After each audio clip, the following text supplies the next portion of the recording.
Five, four, three, two, one. This is the Jedi 08, also known as Jeremy the Jedi Guillory, This is Tyler Turbo Williams. and this is the Broken Turnbuckle podcast. Today's episode, we are going to be focusing in on the top 10 worst WrestleManias of all time. This one list was a lot easier than the last one, and it's going to be more simpler to do. Agreed. And we figured since WrestleMania is right around the corner, this will be 41.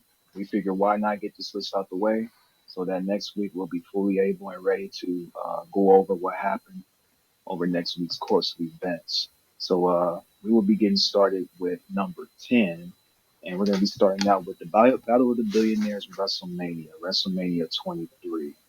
Now, I know we went a little bit long with our previous podcast with our best WrestleManias. We are going to try to shorten and streamline this as much as possible. So we'll only be going over the main bullet points of these WrestleManias. So starting at number 10 is WrestleMania 23. And the noteworthy matches on this card in particular, we will start with The Undertaker defeating Batista. This is the fifth match on the card in a title versus streak match for the World Heavyweight Championship. Jedi, do you got any thoughts? It's a really classic match, probably the most classic match other than the Battle of the Billionaires. The main event was John Cena versus Shawn Michaels by submission. That's why this is number 10 on the list. You got three really memorable matches, two classics, and one that was just there. Got a now present in that match. So there's that. Not much else to say about that. Not much else to say or do about that one. Let's move on to the next WrestleMania, This which will be WrestleMania 32 at number 9. So the main event of this WrestleMania was Triple H versus Roman Reigns. We did have some other noteworthy matches on the card here. This is the debut WrestleMania for AJ Styles, in which he had a feud with Chris Jericho after he was eliminated from the Rumble. So this is Chris Jericho defeating AJ Styles in a singles match. Pretty decent match. He also had Brock defeating Dean Ambrose by pinfall. That was a crazy, chaotic match, but not anything to go back and consider very noteworthy, if that makes sense. We had Charlotte defeating Becky Lynch and Sasha Banks by submission for the triple threat match to crown the inaugural WWE Women's Champion. This was an excellent match. An excellent match. So this is why we have this WrestleMania solo on the card as well. Of course, we know the infamous Undertaker defeating Shane McMahon in the Hell in a Cell match. That match also took place. And of course, he had a Rock appearance. You know, some of these WrestleManias you gotta have the Rock in it. I mean, hint, right?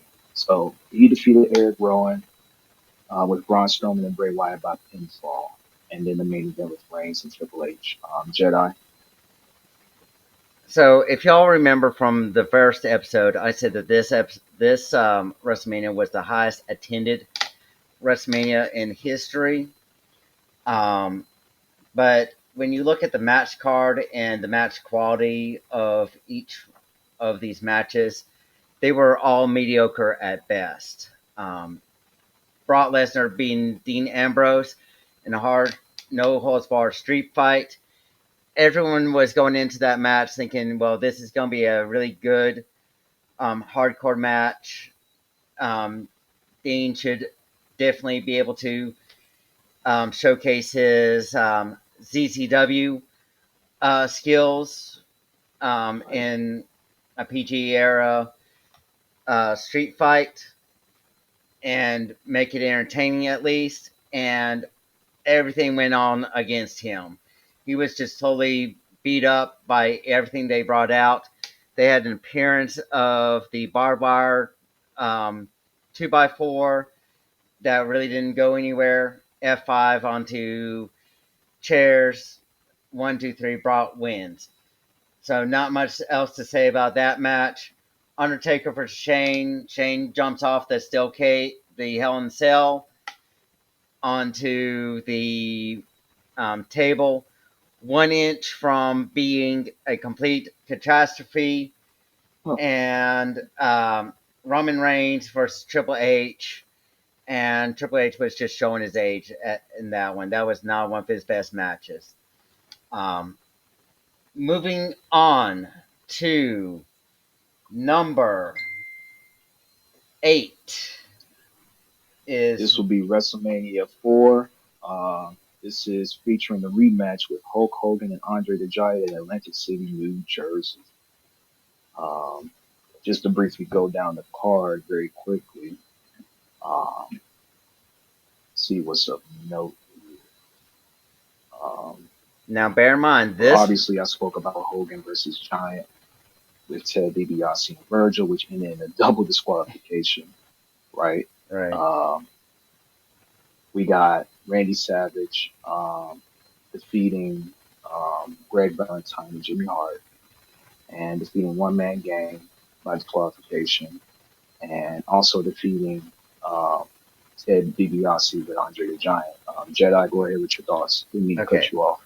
okay. So bear in mind this event, this WrestleMania was an actual tournament for the vacant WWF at the time title. So the build up to it was basically there was some kind of controversy between, I believe, Hulk Hogan and Undertaker, where they both made a pinfall or something, some kind of controversy that accumulated on Taboo Tuesday. And Tunney had stripped the title, made it into a tournament, and first round was Hulk Hogan versus Andre the Giant, part 2. They ended up counting themselves out.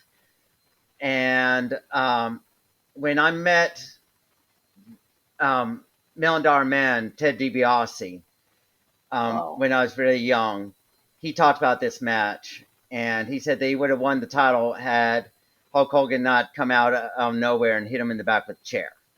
So that's one of the things that he was still petty about when he was in a public speaking event and things. Number one thing that I kind of remember about it. This was before I was born, so I can only go by footage of this event. Same.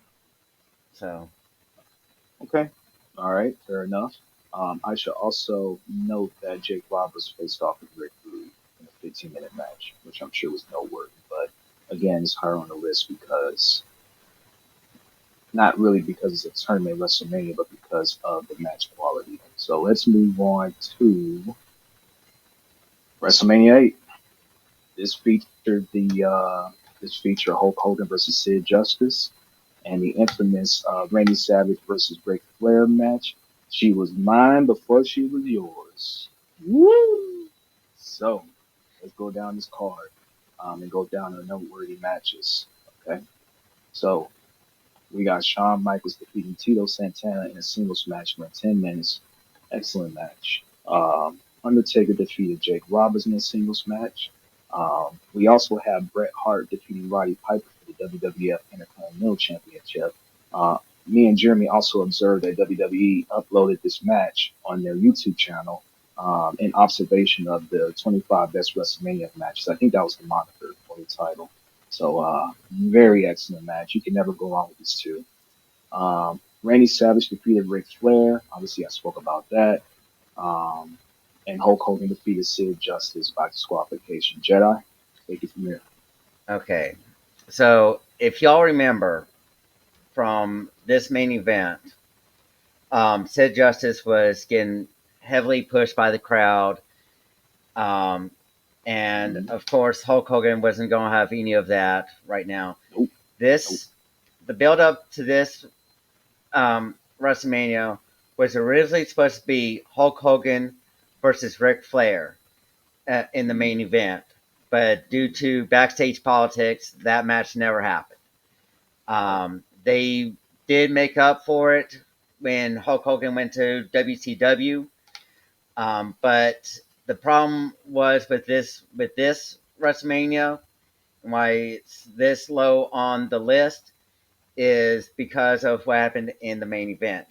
Hulk Hogan and Sid Justice was going for a pinfall, and the ref had actually counted to three, but then waved it off to say that, oh, he kicked out, um, all because Papa Shango missed his cue.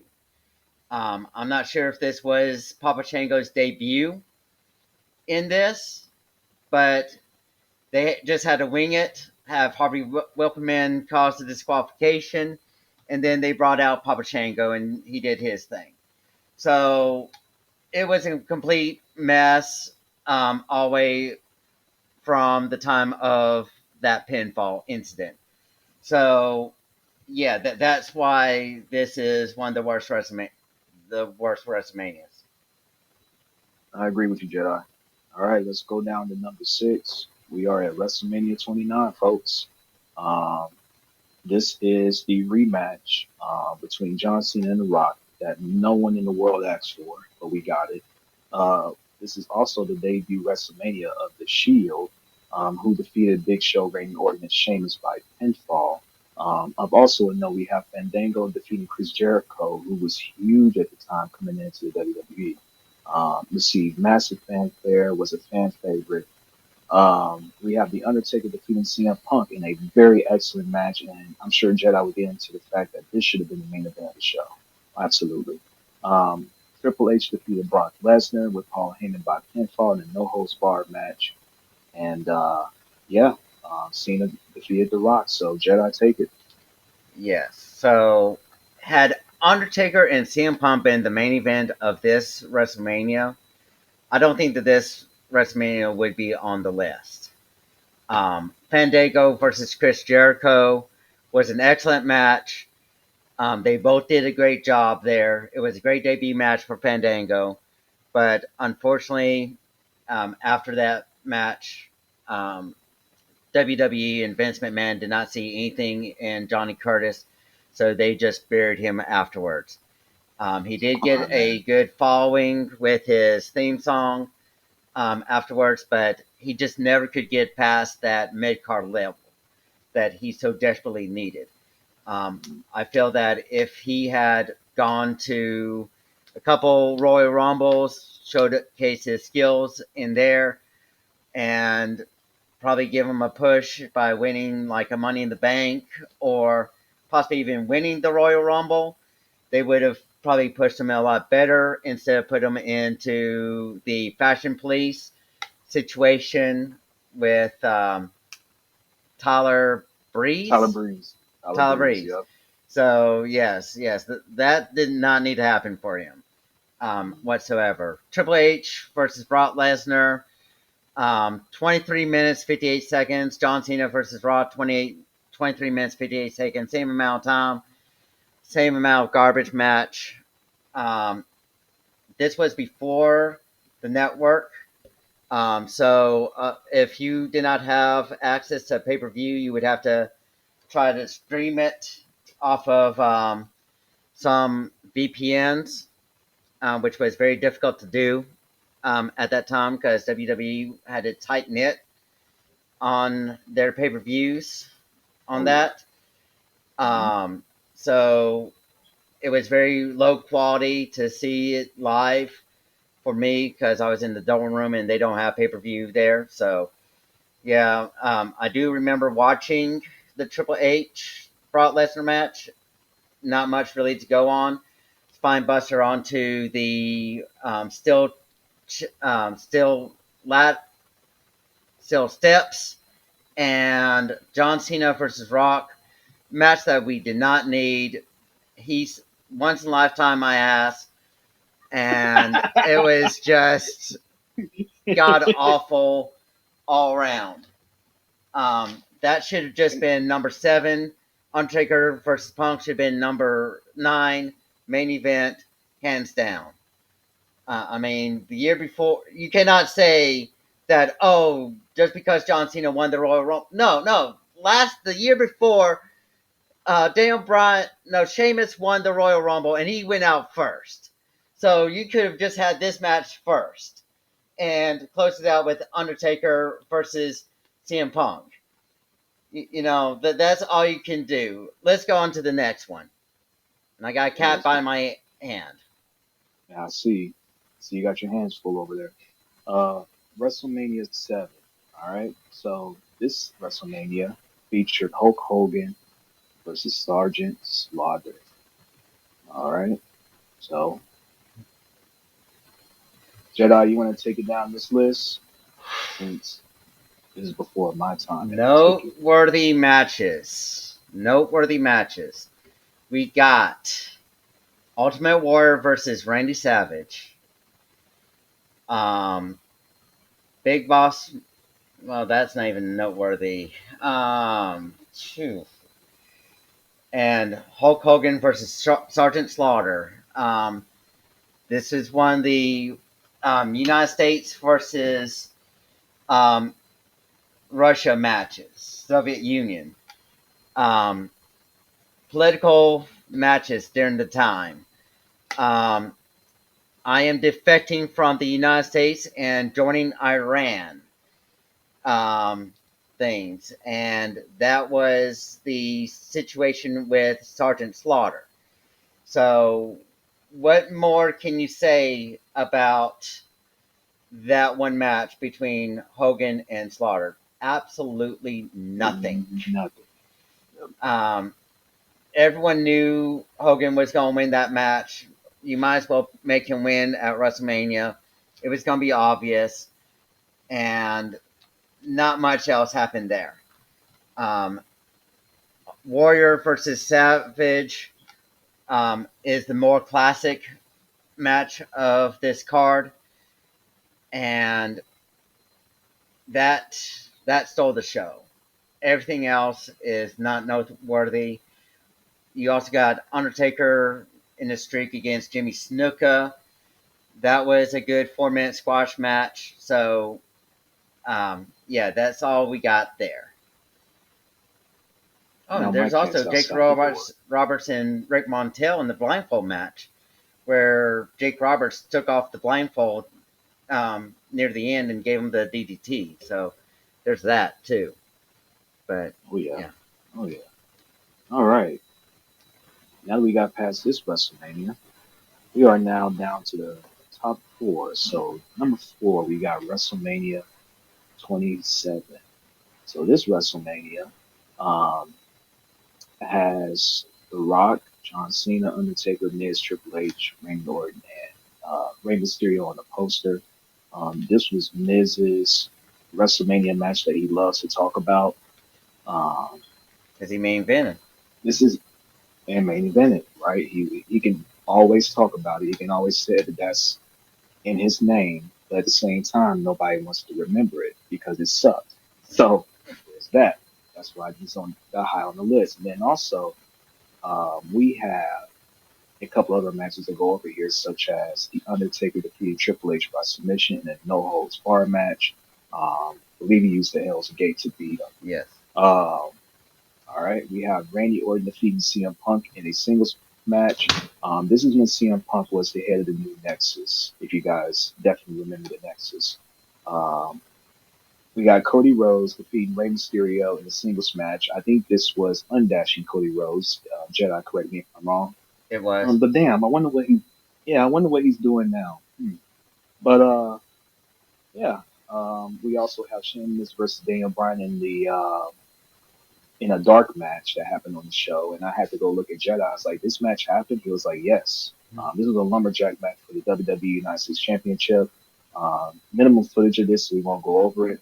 We have Michael Cole defeating Jerry Lawler in a disqualification with Stone Cold as his special guest referee just to stun them both because they knew it was going to be a horrendous ass match. But we got it anyway. And I'm not going to mention Snoop. So, last match, Miz versus John Cena in a singles match. I will let Jedi break that down. So, take the floor, sir. Yes. So the big question that y'all are probably asking is, how is this not top three? How is this WrestleMania not um, number one or two or even number three? Why is this at number four? So you opened up the WrestleMania between Edge and the Royal Rumble winner Alberto Del Rio in Edge's first retirement match. Edge won that match, and the next night he announced his retirement. Cody Rhodes versus Rey Mysterio in a decent, almost 12-minute match.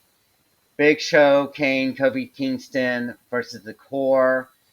That was a decent match, but not that great overall. Randy Orton versus CM Punk. CM Punk did a springboard into an RKO. Randy Orton won. Um, you also get Michael Cole versus Jared the King Lawler. That was one of the worst matches of the year. Got a really bad award for that overall. Everyone knew that thing was going to be bad.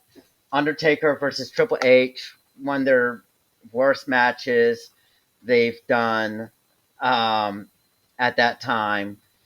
They said that the first one that they did was a lot better. They made up for it next year. We already talked about that one the year before. The Nookie match was 3 minutes 16 seconds of awful. How long is this match? It felt like it was 31 minutes and 60 and almost 60 seconds. I mean, that's how bad that match was. It felt like it was longer than what it actually was. And then you get The Miz versus John Cena, which was a big advertisement for the next year's WrestleMania. So you got that for it. So other than that, not much else to say or do about this WrestleMania. You can argue that it should be number three. You can argue that it should be number two, but let's take a look at number three, which is WrestleMania 2. WrestleMania 2. We got three different venues for this. The only WrestleMania that had three different venues for this one event. Each venue had an equal four matches. You can go on to Peacock or whatever network that WWE has to watch this event to see the match cards in full on the order. Of course, this is a very long WrestleMania, so due to time constraints, not going to be able to take a look at all of them. The key noteworthy matches would be for the first venue is Randy Savage versus George Steele. Mr. T versus Roddy Piper, where Piper lost by body slamming Mr. T because it was a boxing match. Fabulous Moolah defeated Velvet McIntyre. Andre the Giant won the WWF versus NFL Battle Royale, which set up the catalyst for one of the other top two main events for one of the ones that we're going to be talking about later on. Ricky Steamboat versus Hercules Hernandez. Adrian Adonis versus Uncle Elmer. I don't even need to go into detail about that one. And got the main event of this thing, which is Hulk Hogan versus King Kong Bundy in a blue steel cage match. Not much else to say about this that match whatsoever. But yes, Hogan won that match. This was way before both of our times. Not much else to say. Do you have anything to say about this, Tyler? No, not at all, man. Matter of fact, let's go to the next two WrestleManias. As Jedi mentioned before, people might be wondering how the hell did 29 make it so low on the list? Here's why. Because now we got at number two, we got WrestleMania 11 from Hartford, Connecticut at the Civic Center. Jedi, I will also let you take charge on this one. The Yeah, floor is yours. yeah. So number one and number two were very difficult to decide upon. I think that by now everyone would know what number one is at this point, anyway. But this one being number two is not just due to match quality, but also due to um, the fact that Diesel versus Shawn Michaels really saved this match card. Like, really bad, really good. You also got Undertaker versus King Kong Bundy.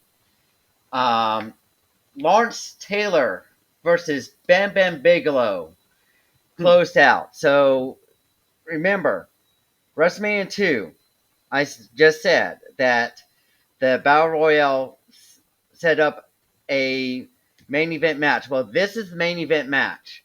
Lawrence Taylor had a good time at WrestleMania 2 that he decided, hey, let's do, since I'm retiring from the NFL, let me come back and do one good match. And they put him in the main event against Bam Bam Bigelow. At this time, they did not have very many good stars. Hogan had already left the company. They didn't really have much to go on or anything. So they just put Lawrence Taylor in the main event because he was the biggest name out there at the time. So not much else to say about that. Um, People still argue that Diesel or Kevin Nash versus Shawn Michaels should have been the main event, but what could you do? It was the very lowest attended WrestleMania with 9,000 attendees. Um, yeah, it was not that great, but Nash and Michael stole the show, made it better than what it actually was, saved it from being number one. Next up, we got number one, and that is WrestleMania 9. Everyone saw this one coming from number three on down. How did you not? How could you not figure this was the worst not the worst WrestleMania? WrestleMania 9 has been notorious for being um, the worst shows that WWE has ever produced. Um, the noteworthy matches would be Doink the Clown versus Crush, when Doink introduced Dink. Um, Undertaker versus Gorilla John Gonzalez in a really bad disqualification match. Um, you got Yokozuna versus Bret Hart, where Mr. Fuji had just thrown salt or baby powder onto Bret Hart's face so that Yokozuna could win, and then Hulk Hogan inserts himself in the match, which seems like it was like a fantasy booking um, thing where it was like, how is this even part of the event? I mean, it made absolutely no sense. Why did they even do this? Why did they bring Hogan back or anything like that? So, yeah, yeah. Got anything to add? Yeah. All right. Well, with that being said, I have no further thoughts. Jedi pretty much explained all of these manias in detail. Not much for me to add to most of his points. And with that being said, I would say that concludes our 10 worst WrestleManias countdown. Um, Jedi, I'll let you close the show here. You have any final thoughts? Next. Okay. So, my final thoughts. of this show, we got coming up, as we stated earlier in the show, WrestleMania is next week. Um, so it's going to be very difficult for us to do a new episode of this and post it right when WrestleMania is going on. So it's going to be very difficult for us to do that. We can post our predictions on that. I've done that before with the Money in Bank. You can check that one out um, later on and see how well that prediction show went. Um, but what we're going to be doing is do a live reaction video where we just talk about our reaction of both nights um, right after the event happened. I'm not sure how Tyler's going to do that with his internet issues at his home or anything. No, no, no, no. I'll again to make this podcast happen with you, Jedi. I usually come to my parents' house. That's until I get internet in my neighborhood, which is in a rural area, so it's a little bit difficult to find a great provider. I'm going to try Starlink pretty soon here, but no, that would not deter me or stop me from being able to do the podcast with you, sir. I wouldn't Okay, miss it for the world. It's always fun discussing these topics with you, so I will see you there for sure. Don't have to worry definitely, about definitely, it. definitely. And also, we will be throughout the next couple of weeks. We are going to be discussing episode 5. Well, no, episode 4. 4. This is episode 3. The next two is going to be episode um 3, episode 4 combined. So yes, yes. So the next one, the one in the next 2 weeks, we're still going to be debating on. We got some ideas to go through. It's going to be discussion topics. So me and Tyler or Turbo are going to be discussing different things regarding what is going to go on. We may talk about the Finger Poke of Doom, CM Punk. There's going to be one on AEW later on. Um, even we're going to even discuss when should we discuss about the forbidden question for wrestling fans. When do you think that we should do that topic podcast? Man, it's going to happen before the end of the summer. I cannot give everybody a definite date on that forbidden question, and people might be wondering what we talk about. It ain't too hard to figure out, but be on the lookout over the next couple Yeah, episodes. We may be discussing a certain tragedy, so keep that definitely, in mind. definitely. And those strategies are all over the place. So, we're not going to say in specific which tragedy it was, but there are several tragedies that we can always talk about and discuss. But yes, that's coming in June. That one is locked in for sure. Um, we also got another topic about a controversial star that is in the WWE. We got topics for WCW and WWE. Got topics for AEW and their status right now. Oh, Um, so, we got loads and loads of things. You can comment on what topics you would like us to discuss, and we'll discuss it and see what we can get from it and talk about it. Dark Side of the Ring is it coming? Is it already out, or are they about to come out with it? I'm not sure as of now. I think they're in process right now of airing the first one or two episodes. I'm pretty sure from what I heard from a podcaster that I actively listen to. So I think they've started already. So me and Jedi can definitely review those shows as well. Like you said, we have content for days and episodes, and we're only going to get better from you guys. Yeah, Once we get everything situated financially and get everything technically sound and everything looks very snazzy and professional, We will be going to conventions. We will be going to Comic Cons. We will be going to WrestleManias. We will be probably even going to Royal Rumbles. You never know. Mhm. So with that in mind, we're also going to be doing interviews. We spoke about the fact that we want to be able to give uncensored questions to legacy talent or even current talent. So that's all on the table, guys. This is just only the beginning. Only the Yes. beginning.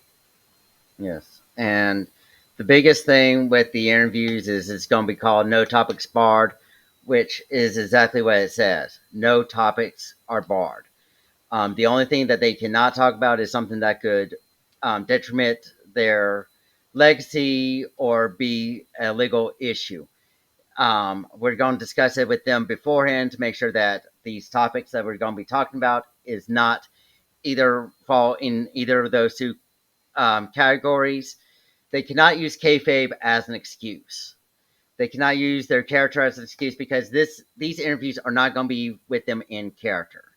These interviews should be of them themselves. Mm. So if we interview, um, let's say, throw out a name. Hmm, let's say Stephanie, Who? even though that's her real name, I take that back. I can't say that. Stephanie McMahon. Oh I can't yes, say that though Stephanie because that's her McMahon. real name. Yeah, yeah, So if we interview someone like Stephanie McMahon, um, we're going to interview her regarding specific things, and of course, there's going to be some rumors that we would have to address too. But in order for us to address it, especially one specific rumor, we're going to address it before the recording to see if we can actually address it or if she would be willing to. So if y'all question, if we bring her on there and y'all question why didn't we bring this up, that would be the reason why. Um, so we can briefly try to, but we're not going to make any promises of that rumor being brought up. Um, if her entourage or if Triple H or whoever would like us to not say it, okay, but that's good enough for us. We won't bring it up or anything because all we would want to know is a yes or no question on that. Let's mm, move on. Shawn Michaels, um, Sean Hickenbottom, you know, Montreal Screwjob. We've all seen the interviews of Bret Hart and everyone else talk about it. Barely hear Shawn Michaels talk about it. Will he be able to actually address what his thoughts were on it and his side of the story? Um, Hopefully so. You know, let's see him actually defend himself on what went down that night. Let and let's be honest, it's all water on the bridge at this point. Water on the bridge. Let's get his side. Let's get his reaction. Did he know what was going on, or did he just say no, no, we didn't? You know, Bret Hart to this day adamantly says that he did not know that the finish was going to be like that. Um, there are documentaries where um, Shawn Michaels keeps telling him, "Hey, I did not know. I did not know. You know, I wasn't part of this. You know, leave me out of this. You know, is that true? Is that false? We don't know. They were at war with WCW at that time. Um, mm, they all had an agreement not to have the title leave WWE at all. That was their agreement. Why did it change like that? You know, right. why did they do that way? Um, so there's those topics. Are we going to talk about the Montreal Screwjob later on? It's going to be up to debate. Um, we may save that for SummerSlam or Survivor Series. We don't know. We don't know. It's been talked about so much. I'm not sure if we should even put in our opinions on that. So, um, yeah. Any other closing thoughts? Jedi, you're breaking up on your video feed, sir. I'm sorry.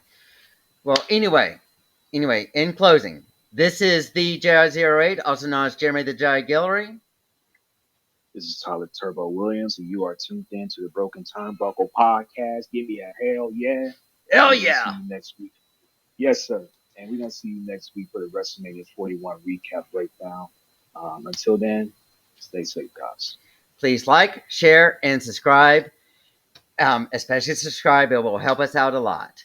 And please comment on what we can do better or worse. Thank you and goodbye.